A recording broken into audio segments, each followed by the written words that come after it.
Hi, everybody. It's T Falcon Napier. Welcome to the Oracle of the Self. Today is the coaching and training call for our explorers, and I think it's session number 32 is the one we're on today. And so I was just sharing with the group before we started the recording that I've been looking at a new membership platform so we can be distributing handouts and things like that more easily for everyone who's involved with us. And I'm struggling to find someone who can give me an option for having an absolutely free membership tier.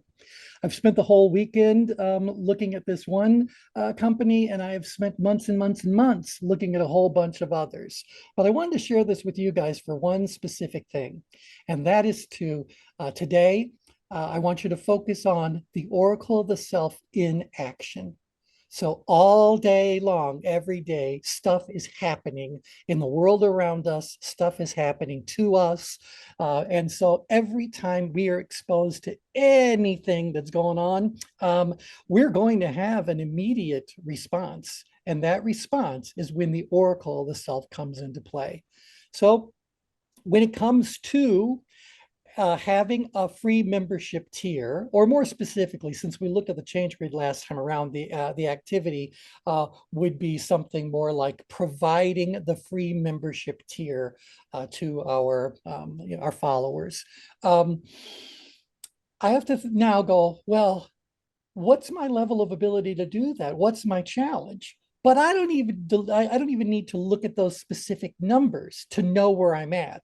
And that would also mean that you guys don't need to hear the specific numbers to know where I'm at. So when it comes to offering a free membership tier to our followers, fully automated, obviously, how do you think right now I'm rating the challenge and the ability? Where am I on the change grid? And what's giving you indications of where I am? You're upgrade. I'm upgrade for sure. Tip top. Yeah. Now, expressive. yeah, I'm up here. Now, does it sound like I'm up in stress about it? Where again, stress is, oh my God, I don't know what to do. Just someone tell me what to do and I'll do it. Or is it power stress where it's more like, oh no, I know exactly what I'm going to do and I've just got to jump on board. We got to get people in line. All right.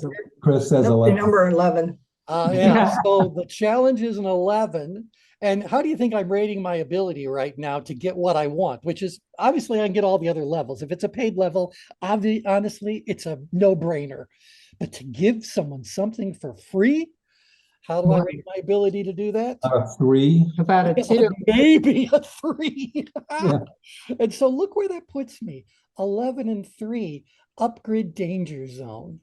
Now, again, this is supposed to be exercising your guys' abilities to monitor what's going on with yourself and with those closest to you when it comes to how they're immediately responding to situations or messages as they appear in their life. Well, I'm way upgrid. And so what does that tell you? Tell me anything you know about being upgrid. You're a little bit defensive, Mm-hmm. a little bit frightened, Mm-hmm. a little bit manic, maybe even bordering on. Yeah. Well, the core emotions we find up here are anger, grief, fear, and shame. And so I would say, oh yeah, I'm kind of annoyed about the whole thing. I'm not a particularly angry person even on my worst day. I've never like had an explosive, angry kind of a thing. What I become when I'm angry is I become the ultimate prosecuting attorney. And I start hitting somebody between the eyes with the case against them. So it's not so much anger. Well, you got to have some shame in there that you don't. Right. You thought you had the ability, but you're finding out you don't. Right. Now that works. I'm a smart guy. I'm embarrassed that I've had to go through all these different platforms to find one simple thing. Or that I keep believing these promoters or these in all fairness, they're all good people, but they're whatever. I think they've overpromised and they're under delivering. And somewhere in that, I have a responsibility. because I've allowed that to happen. And so there's could be a little shame thrown in there, a little embarrassment, grief, some fear, maybe that I'm not going to be able to find it, or how are people going to respond if I can't have a free tier, which just seems so, what year is this, people? What do you mean we can't have a free tier? So, all right, so you get the idea. I'm very far up grid. Well, Now, that actually says a lot about the situation we're in, that you can't give something away that you want to. right. That's the whole mission. I mean, obviously, Linda and I are retired. We don't need to be doing any of this. I could reclaim my Mondays, Tuesdays, and Thursdays and go back to the clay club if I wanted to. I feel Speaking of fear, a mission to go out there and I don't want my life's work to die when I die. I think it's good stuff.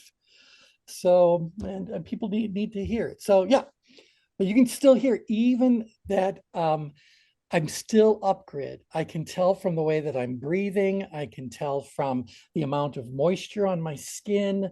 I've got all of these indicators that that I'm definitely up grid, definitely up in stress. All right. So again, this is the oracle of the self. So what do you think the oracle is telling you, and what do you need to do in order to improve the situation? you need to, it's not increase resources, increase resources. Yeah, I need to, well, it would be to restore resources and add Restore. resources. So there's two different downgrade maneuvers involving resources. So some of it could be that I've forgotten or momentarily not looking at something that's already in place. So, yep, and I could talk about that. For example, there is another option. The other option is to use Patreon. Patreon does offer a free level of going up. However, Patreon charges you a fixed flat fee for everything, and that is 8% of every transaction plus the 30 cents per transaction plus the 2.9%. So by the time you put it all together, you are handing over about 13-14% of what you're actually billing. And so maybe that's well worth paying. So yeah. So even that, did you hear my tension came down when I went like, oh no, I do have an option. I just don't know, rebuilding it. All right. So I think that's part of it, is it not? Like when you're off grid because you're so blinded by the emotion, like the reasoning capacities are not at full capacity, and so this idea of like finding options is what is probably needed. Yep. And it might not even be a membership site, because it seems like how we have technology where we're experiencing it, you have to get one thing and then another thing and another thing, and they call it a stack, right? Yep, but it adds up real fast. It does. And so like I use a lot of the teaching platforms like Teachable and Udemy. I have over 28,000 students on just one platform alone. Right. But the people who started Teachable were dissatisfied with Udemy. And so I offer free courses on Teachable, but I don't do that on Udemy. Yeah, it's very interesting because if you do look at those learning management system platforms, they too, obviously, everyone has to somehow or another make some money. And so they keep a little bit of a percentage and that. So it may very well be that using a learning management system as a membership system, they are quite similar, honestly. In fact, even inside of Customer Hub, when I set up a particular page for a resource, I can put a course in, a full-blown course. So there is a similarity in the engines. So yeah, now what's happening now, to go back to Anja's point, is that Brian has now added a resource. And if you look at the chat window, Chris has sent over to me 2 different other places to check out. And so already I'm getting more resources that are being directed towards me. Absolutely great. increasing resources or restoring resources is definitely going to make tension go down. It makes tension go down, by the way. It may have no impact at all about the perceived challenge, but at least it's boosting your perceived ability, right? Because now you have more resources, et cetera. Recognize that because the change grid operates on diagonals, any increase in ability is going to move you down in tension. So, right. That's just the way the math works. You can't be, you have to be on the line. You got to stay on the lines. So you're, that's all working really well. Now, let me point out that this is really wonderful when you have other people you can talk to who are giving you some guidance or whatever. And, almost everybody on the call is still in the business of doing consulting, coaching, et cetera. And so it's our nature to try to give people whatever resources or remind them of the resources they already have. But in the world of the Oracle of the Self, this would all have to be happening inside of your own head. So keep in mind too, T, that other people have had these same problems as you. This is not very good, because I was about to say the other two downgrade maneuvers are normalize and simplify. And what Anja just did was normalize it. She goes, "You're not the only one, lots of people." You got to believe of all the people out there trying to create membership sites, I'm not the only one who wants a free tier, which then again begs the question, why haven't they fixed this already? So yep. All right. And so that leaves us with one other, and that's to simplify things. So how do you go about simplifying things? You break it down into more manageable, measurable sorts of things. And so the important thing, the lesson here is that anytime you find yourself with a response that has moved you too far upgrid, this is when you want to pull into play those downgrade maneuvers. And I could scroll to a screen to show you guys the downgrade maneuvers, but let's just kind of talk our way through them. So the downgrade maneuvers: normalize, simplify, restore resources, add resources. So those things are going to either reduce perceived challenge and or boost perceived ability. And the net change then is movement downgrid. Now, obviously, there's still a problem. I'm not trying to move down to apathy around this, right? What would happen if I moved down to apathy on the whole subject of finding? we don't jump on you. Wouldn't get done. It wouldn't get done. I wouldn't bother. I just say, okay, well, screw it. And, Oh, we wouldn't let you go there, T. well, thank you. Not one of us. And so that's why, as a reminder, whenever you start using these maneuvers, it's very important that you know where you're starting from and where you're trying to go, so you don't overshoot your destination. You're just trying to just get me into the green circle. All I need to be is inside the green circle. And everything will be changing about my tone of voice, et cetera, et cetera, et cetera. So I just wanted to give you guys that as a very real example of the Oracle of the Self, or personal tension management, if you will, in play in a real situation. Now, I'm not the only one who's got real situations today that are moving them upgrid. I got to believe that, others on the call or others that are listening to the recording have certainly awakened to something they didn't think they were going to awaken to. And now they've got their own problem, puzzle, whatever challenge that they are trying to resolve. They need to know that as long as they stay in this upgrid sort of state, and we could be more specific, but in this generalized upgrid sort of state, you think good things are going to happen or not so good things are going to happen? Not so good. Not so good. And so we have to learn to manage our tension first. So now today is lesson 32. And so I hope that I can put you guys into a little bit of a test mode, and you guys can view what's happening here from a purely academic perspective. Because what I want to do is throw some subjects at you, and then I want you to notice how quickly you move to someplace on the change grid. And then we can talk about how you go about moving yourself. And so we're going to talk about some things that might be a bit provocative. Just know we're talking about them purely from an academic perspective, as opposed from any other perspective we might be looking at. So you guys ready for this as a little bit of a test? Drum roll, please. Yeah, here we go. Drum roll, please. So if I said to you, there are more fires in Maui. Okay, now that you've heard this message, and your brain is processing it, you are moving to someplace on the change grid. Maybe you're staying where you are. Maybe you're moving in a big way. So we'll assume everyone's kind of starting in the inside the green circle somewhere. I mean, it'd be great to say in the exact center, but come on, that way it takes practice and discipline to get yourself to the center and stay there. We're very happy if people are just inside the green circle. And so you were just having your regular old inside the green circle sort of moment, and then you hear a little news that says like a whole new set of fires are now raging in Maui. Where have you moved on the change grid? Anybody? I am at 11-2. All right, so you are 11 and 2. That's way up in stress. And so upgrid, I heard someone else say. Yes, I definitely moved up grid. Yep. All right. Now, I would say that personally, I shifted upgrid, but not by very much. I'm still inside the green circle. Maybe I'm there. Nothing you can I do. am too. I am Yeah. too. I'm Me too. Yeah. I And am so too. why is it that while on the one hand, we are aware of it and it is unfortunate, it is unpleasant, we can understand how it's affecting other people, how it's affecting their economy, and we might have our own feelings and experiences about Maui, and so the Maui that we knew will never be the same, at least not within our own lifetime.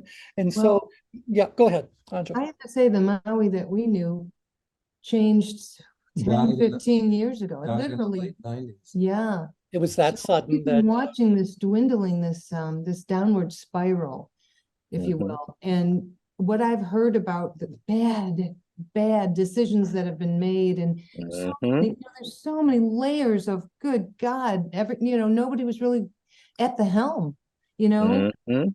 yep. and it was like set up for disaster, and it's terrible. I really did go through some upgrade maneuvers, but I've Yeah. really, after reading and seeing what I've read and what I've seen, there's just nothing we can do. It's the Nothing we natural can do. downward spiral of the human civilization. People Right. take their eye off the wheel, Yeah. And, And and what- similarly, that's what drove me upgrade as well, because I do have friends in Maui, Oh, and hearing from them and these poor decisions. But when seeing this kind of thing, and have seen it for so long at scale in terms of leadership, and Yeah. we're seeing that this deteriorating kind of decision making in favor of tribalism, and and then it impacts people. And so I would not be abashedly to say that it pisses me off, like Yeah. it just really Yeah. does. Yeah. it And does, so- but then people act surprised that people that predators, if you will, Right. they're predators coming in and they're trying to grab. That's what people do. You Yeah. asked Yep. for it. Right. You took off your pants and then you wondered why somebody looked. Yep. Right. Yep. Now, just think about how you guys have been sharing what you've been sharing and the feelings that come along with it. Can you kind of feel that although in reality, none of us are in Maui at this very moment, none of us are being impacted by the situation in Maui the way the residents of Maui are being impacted by it. For us, our day will go on with or without any further knowledge about what's going on in Maui. Nevertheless, think about or recognize how quickly you can get pulled in to something that's happening to someone else somewhere else. And as you think about it and we try to figure out how this come to be and who's at fault and blah blah blah, can you feel how you're either moving even further upgrade or you're sustaining your presence at that particular area? Mhm. Yeah, Yes.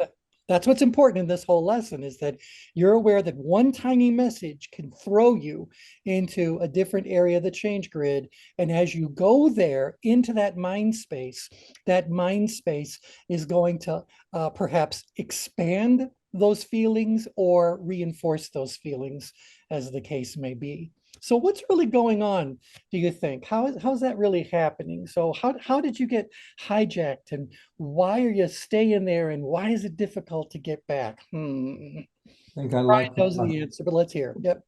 I like the rush. I should Some say. people like the rush. Okay. Yes. Oh, no, you're absolutely right. So some people, well, it's like I've always said as a joke, but it really is true. I used to watch The Wide World of Sports. I don't even think that's on anymore, is it? But I always thought that the agony of defeat was a lot more interesting to watch than the joy of It victory. is. It is. That's It why just they did is. it. It Right. was more relatable, that's for sure. Right.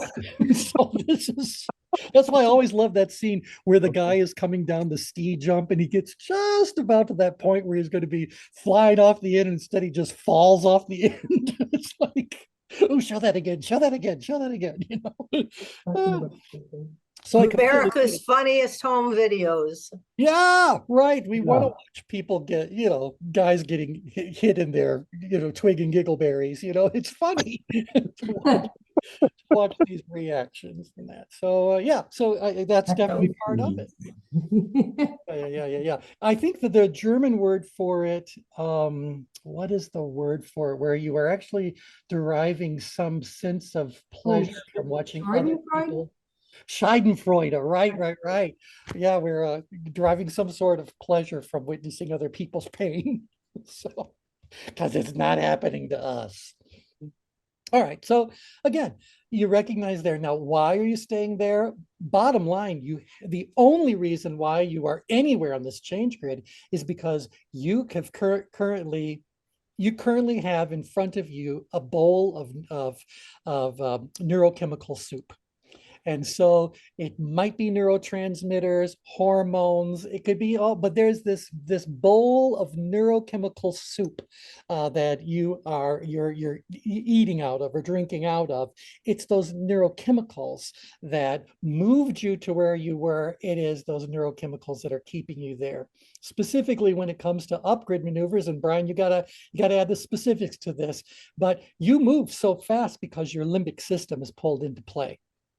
Yeah, and that's that emotion. So, your adrenaline kicks in when you hear certain things, and then when you empathize at even a deeper level, you start adding to that. Like, each neurochemical has different receptors that it connect to, and some it doesn't connect to. But when it's hormonal, something like cortisol and stress, or hormone by definition, means that it's secreted in one area, but it impacts a plethora of other areas. And that's what makes hormones so significant. And the limbic system it's probably one of the most primitive parts of our brain, but it's designed to operate instantaneously, maybe even faster than instantaneously. Yeah. And so it's for a reason. It's about survival instincts kicking in. And so think about what's happening when you're in this area of the change grid.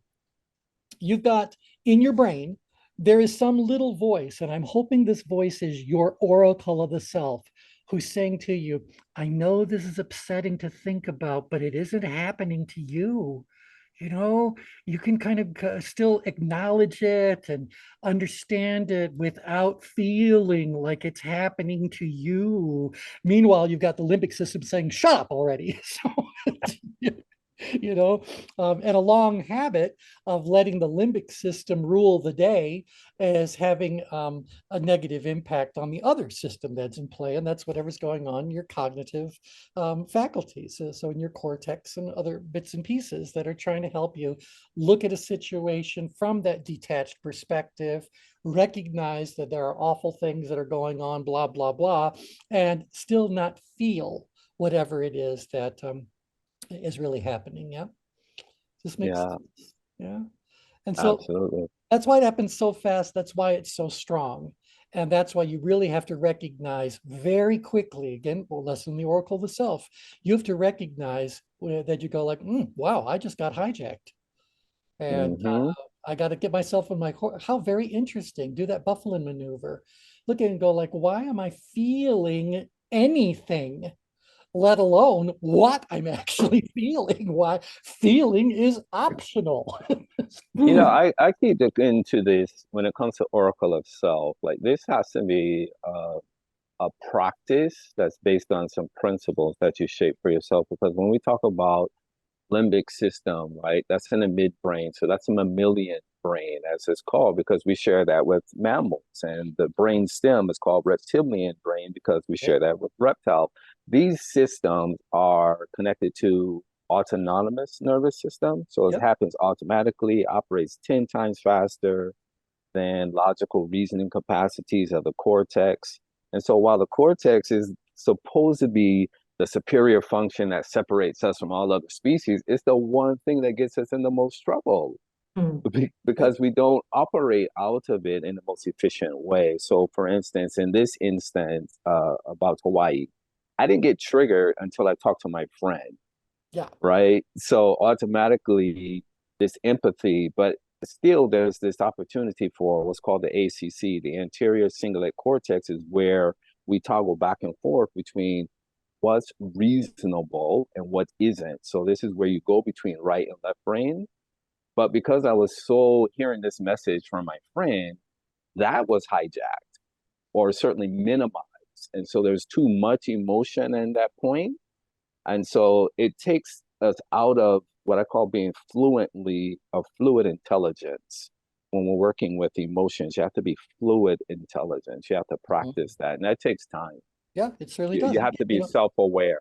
These are the things that you're describing that people who find life inside the green circle are either naturally doing these things or they're deliberately doing things to help them to, how do you say this, manage that emotional part of the human experience. Brian, Yes. I'm sorry, what was the first C? You said it was the anterior something cortex, ACC? Cingulate, CINGULATE. Thank you. You're welcome. Very interesting, very interesting. You know, we talked about empathy on a couple of our calls, and I never know, I just can't keep track of what I've shared with Oracle versus with the Circle of Brilliance. So it's two different groups, two different objectives. But one of the things we said is that really we could divide empathy into two different general categories. There's kind of like I'm going to call it a cognitive empathy. I don't think that's what the label is in the world of psychology, but this is the one that just says that I can recognize the situation, I can understand the situation, I can process the situation, work within the situation, I can be helpful because from a cognitive perspective, I get what's going on. And then the other one was, I think they said it was an affective empathy, which is where you're actually feeling what the other person is feeling.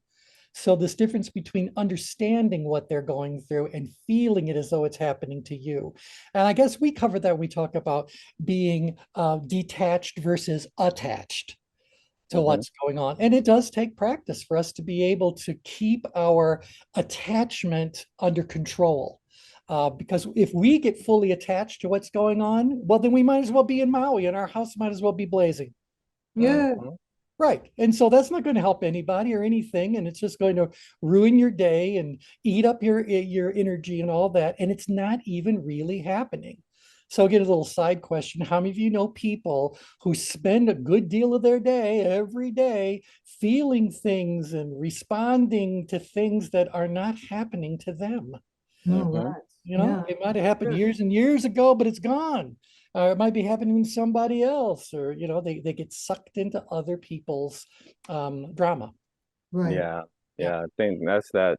These mediums such as news and that kind of thing. There's an interesting specialty, if you will, of neuroscience called affective neuroscience, and that's where they're studying how brain process emotions and in its connectivity to or interconnectedness to personality and mood and those kinds of things. Because a lot of times if you're in a certain mood, when you hear certain information, you're already positioned to be hijacked. Right.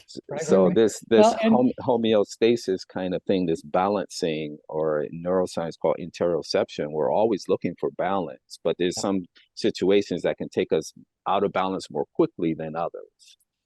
And I think that gets back to what Tom was saying, that sometimes people have moved into this hyper attachment because they want to feel something, they want to be exposed. It makes them feel alive and, involved and whatever. There's some sort of addictive quality to some of it. Well, there is, because keep in mind that is self-harm a part of that, T? At the extreme, yeah. At the extreme. Okay. Yeah, certainly people that cut in particular, or I forget what the term is, but for people who pluck their hair, so they have no eyebrows, whatever, they're just plucking hair one way or Maybe another. they just worked for Bernie Gleberman. What's that now? Never mind. Oh, Never so mind. you got to, okay. So yeah, they are harming themselves because they're saying like, if I don't do that, I don't feel anything. Hmm. And so But they've, number one most popular genre of movie in the United States and has been for more than 25 years is horror. yeah, horror Every movies, slasher horror movie movies, right, makes money. There's never been a right. flop. But isn't there a correlation between horror movies and roller coasters? You know, things that you Yep. do, that you watch or you do that make you feel this horrifying fear, but you know you're safe. It becomes addictive. Thrill. Right, right. In fact, that's the Yeah. measure for a good roller coaster. If a roller coaster doesn't make you feel as though you have just survived the unsurvivable, you're unlikely to get back on it. So you want that thrill, that thought that I got attacked by the guy with the chainsaw, and I'm here to tell the tale around it. There's this feeling as you're watching the movie, and you are probably becoming. By the way, what Brian was saying, affective. That's AFFECTIVE. Yeah. Thank you. Yeah. So you're feeling it. It's stimulating this affective connection, even though you're that. I've always wondered when you're watching one of those movies, do you associate with the victims or with the perpetrator? Victims. Victims. Hmm. Someone I read. Do Yeah. not separate. Well, I read an article once, and the person said, if you watch all those movies from the perspective of the perpetrator, it's a very different movie. That's it. All We'll righty then. watch Alien tonight. Or you just don't watch them. Oh, I don't watch them. I I understand don't. that my empath score is high to the point that I can't stand watching any inhumanity to another human. Now, when it comes to science fiction, I'm happy watching all the little shoot up battles between one crazy alien race and another crazy alien race. None of that's real enough that you connect to it. But if you're watching human on human conflict or brutality or anything like that, that's got to be a Well, I different. think that's why we like horror stories that aren't, slasher. I don't like Yeah. slasher, I like psychological dramas, and I like horror. I like Alien was an excellent movie. Alien Excellent. was, yeah, because But they're done what they're It's done not well. happening, it's not, Right. it's like some human being. I agree with you. I can't watch people being horrified. I cannot watch people being mean to animals or people. Nope. Mm-mm. Yeah, No, no, no, I no. don't see that. I did not understand Texas Chainsaw Massacre for 1 second, why it Nope. was. Nope, nope, Not nope, for 1 nope, nope. second. Yeah, yeah. How many have they done now in that whole series? It's unbelievable. And Saw, when I didn't even see Saw, no Yeah, no pun yeah. intended. I haven't even seen any of the movies, but I know what the premise is, and it's horrifying. It's Yeah. horrifying. Why would anyone watch that? Why would anyone? Well, and we go back to this. They watch it because there is some thrill that happens with being able to survive it, even if you're surviving it vicariously. And keep in mind, anyone who's going to the movie recognizes they're sitting watching a movie. They can turn off the TV, they can True, leave the true. theater. They don't have to get on the roller coaster, and they understand that while visually they might be, doing something that's death defying, they're surrounded by all the technology that's And available. popcorn. But again, in these situations, it's the limbic system that is being stimulated. The cognitive system is being put on a back burner. Brian, is that a good description for basics? Yes, it's not necessarily on the back burner as it is just overwhelmed because the Okay, all right. cognitive system not only does it process information a lot slower, but it's very sequential, it's very organized, and so when there's chaos and disorganization, it's forced to work a lot harder, and so that's why it's very easily for the emotions to overtake it per se. Yep. So it kind of now you're in this disassociative state to where if you don't the Diane Bufflin movement maneuver, if you don't get out of that, at least to include the cortex and by asking questions, now Yep. using reasoning kinds of things, because we know a healthy decision has a little bit of both. You can't just make these decisions out of purely emotions and purely cognitive without the feeling. Yeah. Either way Well, could and work against you. you're right. And for people who don't have the background and all this, one of the reasons why um, you can't rely entirely on logic is because rarely, if ever, do we have all the information we need to have in order to make a truly logical decision. Right. Sooner or later, you gotta go like, well, what about all the stuff that I don't know? What's my hunches telling me? What's my, all these other things, which, by the way, could still be part of logic, but it's not happening at that level of awareness. But I don't think any of us can really achieve that Spock level of pure logic. I mean, there's Well, even always Spock something that couldn't gives do you- it, think about Right. that. Well, yeah, he was a mutant, wasn't he? Or Yeah, is that- well, yeah, he was half human. Yeah, he is Hey, half Brian, human. Wayne. But I mean, it's just hard to get you. You're going to have emotions. Even you can try as hard as you can, but there's some They're part going to be there, and they're going to happen faster than the logic is going to happen. And that's Absolutely. why this oracle part is so important to say, wait, before you, get too involved in any of these situations. And I'm circling upgrade, a little bit outgrade. Generally, those are the ones we're worried about. Downgrade situations, they don't really, gain all that much attention, although there are problems there. Nevertheless, is that you got to go like, wait, how quickly can I recognize when I'm being hijacked? And then that I'm aware of it, just being aware of it, by the way, is moving you more into your cortex. So, and now that I know where I am, what can I do to move myself to a healthier spot? So that I'm looking at it more detached. You guys with me on this whole idea about, absolutely. yeah, you Yeah. got to like instantly see it and then go like, wait a second, do I want to be here? Is this serving me some way? If I'm on a roller coaster, I go like, my God, I'm terrified. I might go like, well, good, I'm on the right roller coaster thing. So, I chose well. right, Hey, good. Brian, can I ask Yes. kind of quick question? Please Sure. do. Have you read or seen the study from a few years ago about why professional fighters, when they win a fight, one of them's lying unconscious, especially in MMA, broken bones, torn flesh, blood flowing, unconscious. The other one's running around screaming for joy, jumping up and down. Wow. Yeah, have you ever wondered why the one who survived the war is so happy? Study. I haven't seen that. Yeah, they Oh, came to yeah. the conclusion that the subconscious realization that it's over and I'm the survivor, I lived, causes the joy, because they say within 1 or 2 minutes, the vast majority of celebrating fighters is over at the opponent's corner, literally pushing his way in and leaning through to see if his opponent is okay. Yeah. Yep. Yeah. But Yeah. 2 minutes earlier, they're doing somersaults and Yeah, jumping. exactly. They were in battle. It's interesting. On the other side of that too, they have all of these people cheering them on. But if you look Right. at what happens after, they feel quite lonely, like the ride home or those kinds of things, right? So that shows this roller coaster of a ride that emotions can take us on. You hear about this from Hollywood actors or even professional athletes. They love the rush of the crowd, but then they talk about after, when the crowd goes home or when they're home, there's no one cheering necessarily.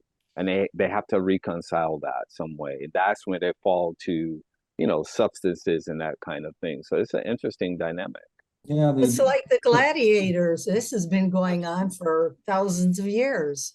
Oh, the yeah. gladiators know that when they win, a week later, they're going to have to do it again. A professional fighter, it's all choice. But All George choice. St. Pierre, one of the greatest fighters of all time, MMA guys, he retired at the right time, and he was asked in an interview a few years later, how come you never came back like everyone else, from Muhammad Ali to Sugar Ray Leonard to all sorts of people? And he said, I realized I'm retired. If I had gone to one fight in the first 2 years after I retired, if I had gone to see one fight, I'd be in the ring in a month. Yeah. Mm. Yeah. So he said, I didn't even go. I says, I get free ringside. He said, I just waited 2 years, and my body said, yep, you're done. You're really actually done. Yep.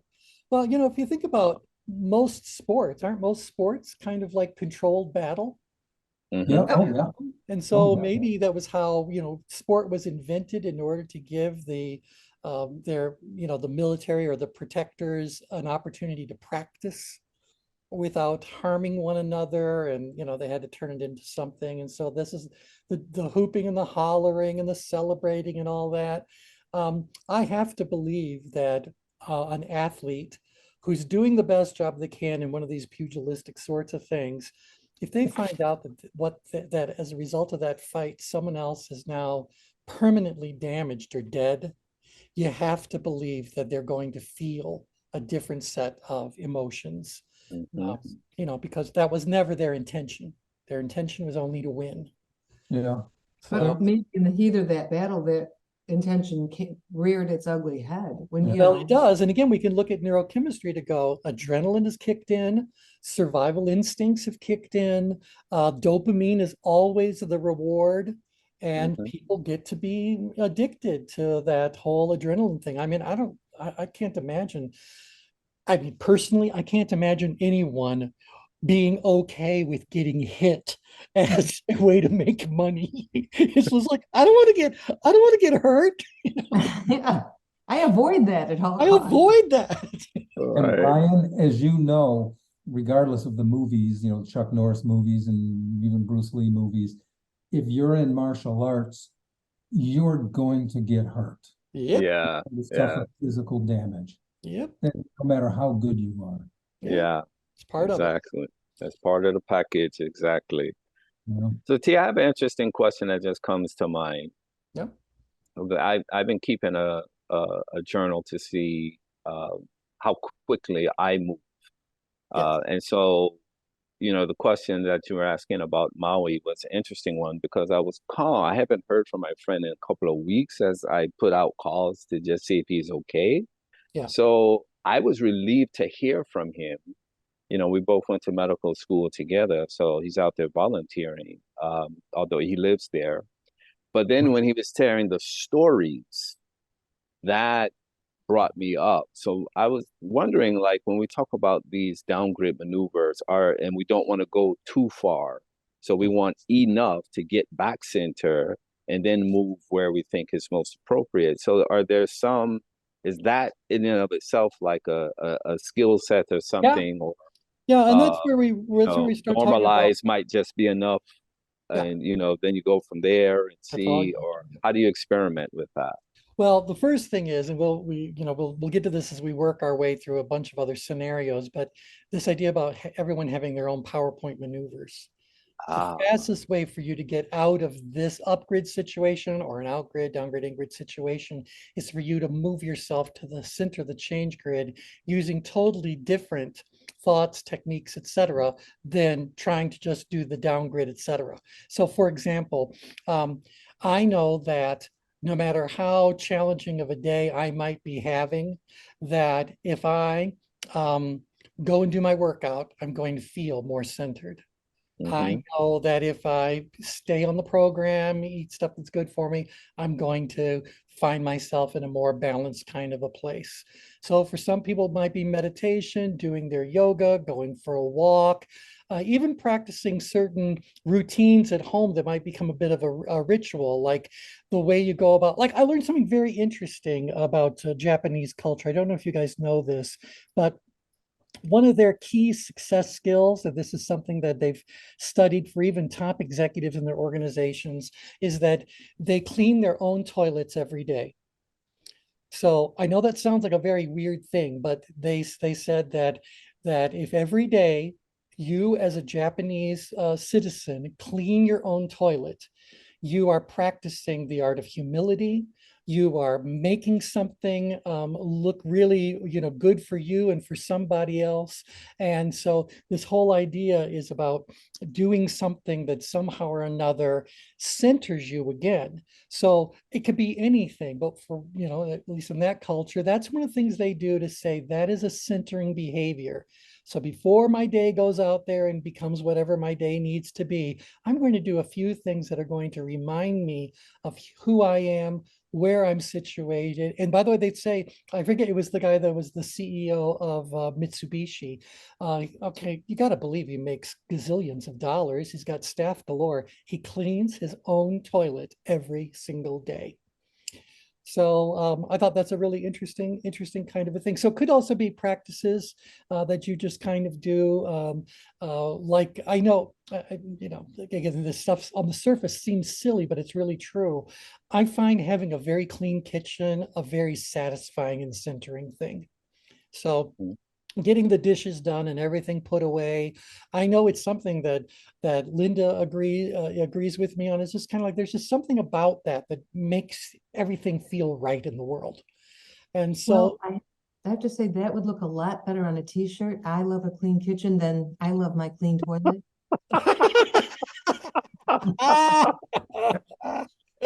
yeah. It's not a good It is slogan. interesting. No, it is a real thing. And if you really kind of read about why they do that, it gets involved with a lot of cultural distinctions. You remember a few years ago, one of the things that people were writing a lot about was why it was important for you to make your bed every morning. So if you just get in the habit of making your bed first thing every morning, then the rest of your day will be that much better. And again, it just goes back to respecting this idea that routines, order, organization is part of what moves you to a centered place, because it's all about control, isn't it? And so Yes. anything that you can control is going to enhance your sense of control. And so that's really, really good. Personally, I don't make my bed first thing in the morning because I'm having hot flashes. And so I What need the the bed to fuck? dry. Piece of information you didn't need to know, but that's a perfect valid reason not to make. No, T, that's very important because I read about that. About making your bed the first thing. There's a big Navy guy that gives a whole talk about it. Oh, yeah. But then on the other hand, if that's how you are, if you sweat, Right. you need to air out and dry out your bedding. Exactly. So And yeah. I have a clean kitchen. So Right, there you are. There you are. So, Brian, to your point, we do need to always remember that the fastest way for us to get ourselves to the center of the change grid is to do our personal PowerPoint maneuvers. And that just means momentarily set aside whatever it is that's out here where life is lived or in crazy places. Just set it aside quickly enough for you to just go, I know how to center myself and I can do it in an instant. So let's do that first. Okay. You figure out what you might need to do the other way around. Well, we're at the top of the hour. I have 4 other scenarios to give you guys, but I wanted to start off with an upgrade one, just because I think it's the easiest to relate to, and it tends to be the one that is least controversial. I want to talk about an outgrid one next time around. So let me go ahead and tell you what that is. And then I'm going to give you guys a little bit of homework. Oh, we didn't do last week's homework. Did you create an activity list? Oh, Alrighty then. We can do that. I But here, you did? Yeah. Oh, good. All right. Well, then, I'll make sure we carve out time for that. But obviously, because I was so far upgrade about this whole membership site, I end up having my brain hijacked, and then I in turn hijacked your brains. And we're that's going to the have you arrested, T. yeah, that's the problem with the world, though, isn't it? It's like, we got our own stuff going on, and then other people start sharing their stuff with us, and now we're all upgrid. Like, oh. But this Well, next enough one, about me. Let's talk about you. What do you think of me? that's right. Yeah. The way I learned that was, well, enough about me. Let's talk about you. What do you think of my hair? So, all right, here's an outgrid one. And that would be something like winning a war in the Ukraine, wherever it is you might want to put it. So when you think about that situation and you think about it from, whatever cultural angle you're looking at it from, there is a strong possibility that you might be feeling very outgrid about it. Not so much upgrid about it, but outgrid about it. Why am I thinking you might be feeling outgrid about any kind of those kinds of situations? Outgrid about winning the war? Outgrid about resolving the war, ending the war. Well, you could have friends there. You could have. Well, you want to do something. Yeah. Right. And so this is what I think is happening that makes it outgrid is that while you recognize the challenge is extremely high, you believe that we've got the ability to fix that. Yeah. Yeah. Yeah. Now, why people aren't doing all that, that's where that emotional languaging comes into play, because now we get The frustrated corruption. because people don't see the logic behind what we see or the reasoning behind whatever it is. So you could be very outgrid about that. So that's what I'd like to talk about next time around and see where we end up. Interesting. All That's right. a dilemma for me being here and talking with the other Yeah. clinicians that this is not their country. And so you can't, do things and come in and just fix people. Like you have to understand first and then work your Yeah. way from there. That's a challenge to get people on page with that. Yeah. But Right, to figure out since, what you're since allowed to do. right. Right, right, Absolutely right. Those exactly. constrictions. I was going to say this thought about it's not our country doesn't seem to have ever stopped the US from getting involved. That's right. Well, it's good, bad, right, or wrong. Again, because Was it? Hello. we're looking at these things purely from an academic perspective. Everyone's got, we all have our feelings about what's going on in the world and all that sort of stuff. And while that could be very fascinating to talk about and explore, I want to make sure that you guys have got the academic foundation in place before we start getting that much into applying it to self or others. Yeah. Okay. Right. Thank you. Questions, comments? Well, it's really good. Yeah, I'm full. One thing that would be helpful if you want to make this a little bit more meaningful for yourselves at the individual level is notice in the next week what kinds of situations or messages moved you off center, moved you out of that green circle, and just start, making a little mental list of those sorts of things, so you can start seeing how frequently it occurs, how powerfully it occurs, and how you're dealing with it as they are unrolling, unraveling. Yeah, that's been my experimentation. I like to experiment behaviorally on self a lot when I get these ideas. And so what I'm looking at, it's not necessarily just how quickly I move, but what's going on before, like, or what situation am I in? Because that says a lot about, from a homeostatic perspective, Yeah. like where was I, what's my set point, but then what was I doing or what kind of environment was Yep. I in? Because a lot of that has a lot to do with behavior, right?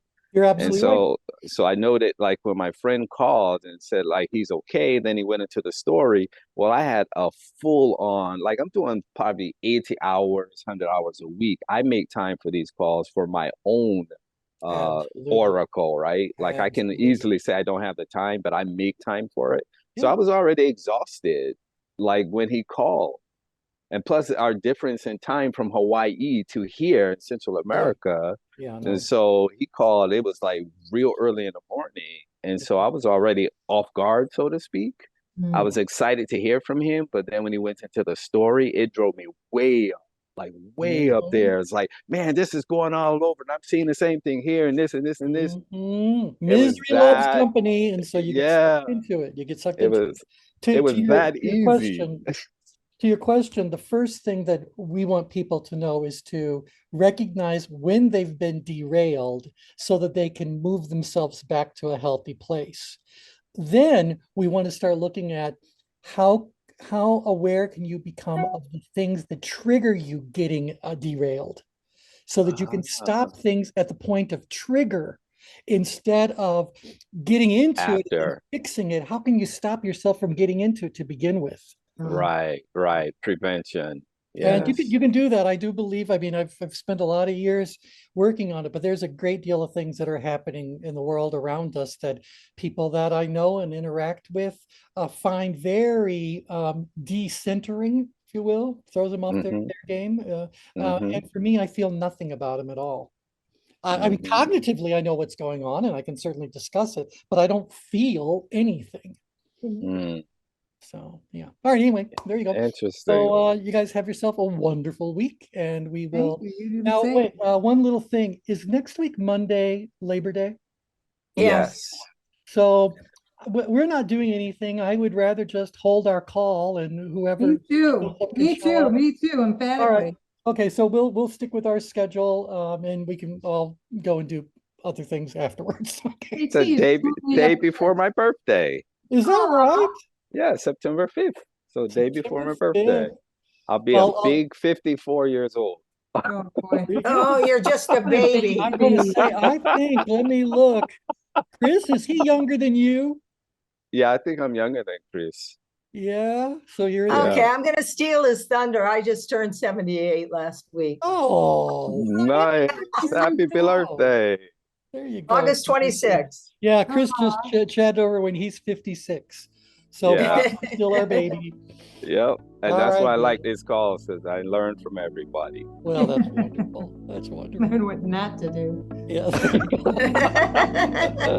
All righty. Okay, so we'll talk again very soon. Thanks you so much for joining in. Take care, everybody. Bye. Thank you. Bye. Bye, Bye-bye. everyone. Cheers. Double donuts.